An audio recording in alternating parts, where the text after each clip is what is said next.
Hola mis amigos, por estos días ha sido un tema muy debatido en las redes sociales el hecho de que Biden ha sacado a Cuba de la lista de países patrocinadores del terrorismo. Pero más allá de las implicaciones en el orden político que esta medida trae para todos los cubanos, también pudiera traer implicaciones personales, sobre todo para los miles de cubanos con ciudadanía española o de cualquier parte de la Unión Europea o de alguno de los países dentro de la extensión de visado.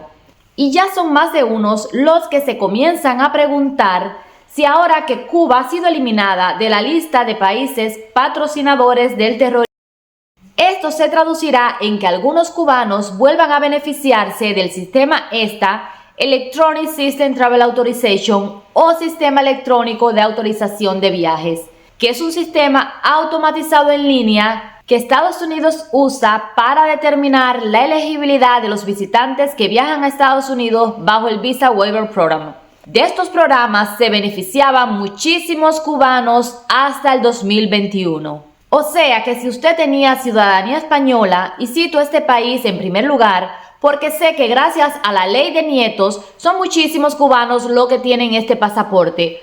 Pero de igual manera, si usted era ciudadano de la Unión Europea o de otro país dentro del programa de extensión de Visa Waiver, usted podía solicitar su autorización de viaje simplemente a través de una página web y obtener su permiso sin necesidad de presentarse ante ninguna embajada. Sin embargo, a partir de 2021 y con la inclusión de Cuba en la lista de países patrocinadores del terrorismo, los cubanos pierden este privilegio y se convierte en un proceso engorroso, sobre todo para aquellos que viven dentro de la isla. La opción entonces que nos dejan para visitar los Estados Unidos es aplicar para la visa B1 o B2.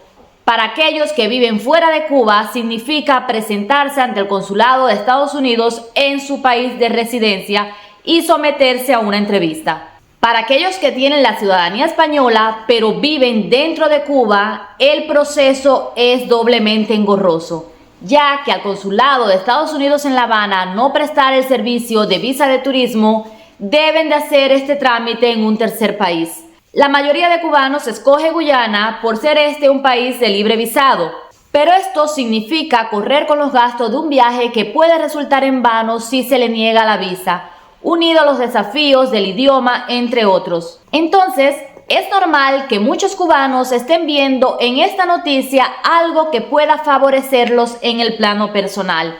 Si uno de los argumentos utilizados para excluir a los cubanos del derecho al ESTA fue precisamente el hecho de que Cuba estuviera en esta famosa lista, pues lo más lógico entonces sería suponer que volveremos a ser incluidos.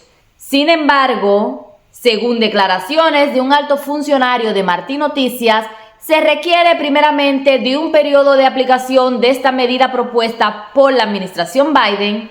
Y ya luego de que ésta lleve un periodo aplicándose, entonces las dependencias del Departamento de Seguridad Nacional, como el CBP, deben recibir memorandos internos que tengan un efecto en estos permisos de viajes. Entonces, imagínense, por lo que aquí entendemos, esta medida tiene que estar primeramente aplicándose para luego decidir qué se hará en términos de incluir o no nuevamente a los cubanos con otras ciudadanías dentro de este programa de visa ESTA. Y noten ustedes, según lo que este funcionario explica, para que esta medida de eliminar a Cuba de la lista sea realmente efectiva, el Departamento de Estados debe presentar al Congreso un informe con al menos 45 días de antelación. Durante todo ese periodo, todas las restricciones que tiene Cuba por pertenecer a esta lista continúan vigentes, incluyendo el acceso al ESTA para ciudadanos cubanos. En resumen,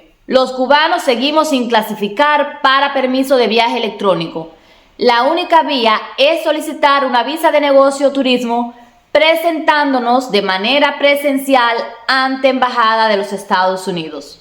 Ahora, ¿será posible obtener este permiso ESTA en los próximos meses?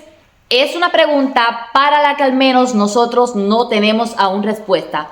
Pudiera pasar que la medida de exclusión de Cuba en la lista de países patrocinadores del terrorismo sea revertida por la administración Trump y nunca llegue a concretarse. Y de concretarse, ¿realmente favorecerá de alguna manera a los cubanos de a pie o solo a las élites poderosas? Por mi parte, sí puedo asegurarles que si en las próximas semanas tenemos novedades sobre este tema, lo estaré comunicando de inmediato. Así que si estás pensando viajar a los Estados Unidos por motivo de visita, te sugiero que te suscribas a mi canal y que active la campanita para notificarte de mis próximos videos. Y si quieres apoyarme, regálame tu like y no olvides dejarme un comentario. Nos vemos en el próximo video.